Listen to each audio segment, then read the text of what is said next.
Hi students, welcome to all. In last lecture, we studied about the contribution of Ben Jonson. Today, we are very much concerned with remained contemporary of Ben Jonson.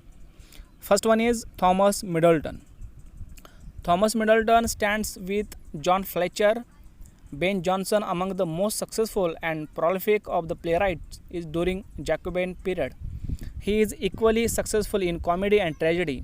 His satirical comedies, A Trick Out to Catch the Old One, A Custom-Made in Cheapside, are intensively realistic. The same power of reality is shown in his tragedies Woman, Beware Woman, and The Chaplain Changeling are Middleton's masterpiece tragedies.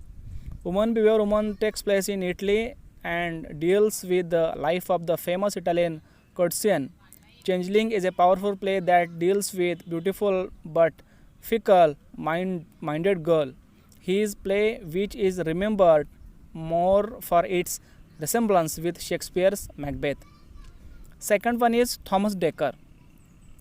Thomas Dekker wrote realistic comedies based on London life. His most famous play, The Showmaker's Holiday, is remarkable for its central figure, Simon Eyre. The showmaker who becomes the mayor of London. His another play, The Honest War, deals with the prostitute who wants to lead an honest life. Thomas Heywood is the most prolific playwright of the age. He introduced a new type of play, the domestic play, which deals with the middle class society in its disloyalty with one another. He wrote abundantly more than 200 plays.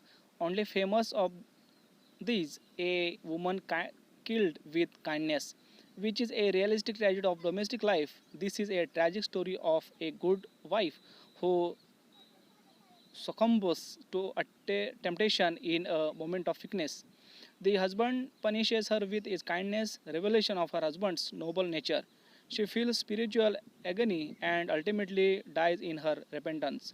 The repentant sinner is forgiven just before her death. Third one is Turner and John Webster. These two are always mentioned together, produced highly sensational melodramas dealing with the life of Renaissance Italy.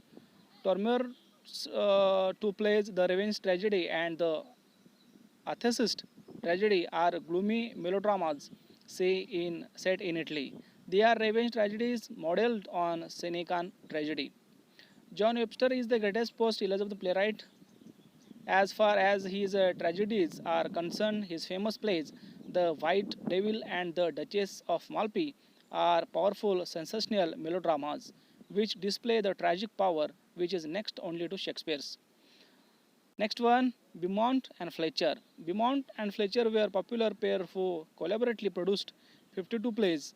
Their plays were noted for their poetic fancy, graceful languages, and high technical skill. The important joint works of the duo are The Night of the Burning Pestle, Philoster, The Maids, Tragedy, A King and No King. Fletcher had collaboration with Shakespeare in his plays Henry VII and The Two Noble Kinsmen. He single-handed wrote the most powerful drama, The Faithful Shepherdess, a pastoral drama with a great poetic beauty. Next one is Messenger, Ford, and Shirley. These three dramatists are the later Shakespeare successors, whose work, works mark the end of the Elizabethan drama. Their works were sorry, lacking in originality and innovative subjects. They simply tried to imitate the tradition of previous writers. Only Philip Messenger is known for his comedy, A New Way to Pay Debts. He was deeply influenced by Ben Jonson. The drama was totally degraded with force play. Tis a Pity, a War, which deal with incest theme. Shirley was the last and least decadent who was writing after the closing of theatres by Puritan Parliament in 1642. His realistic comedies dealing with fashionable upper class formed the link between the Elizabethan and the Restoration drama. Thus, the glory of Elizabethan drama was declined with the closing of theatres in 1642 by Puritan Parliament. In this golden age, the English drama came to an end. Thank you very much.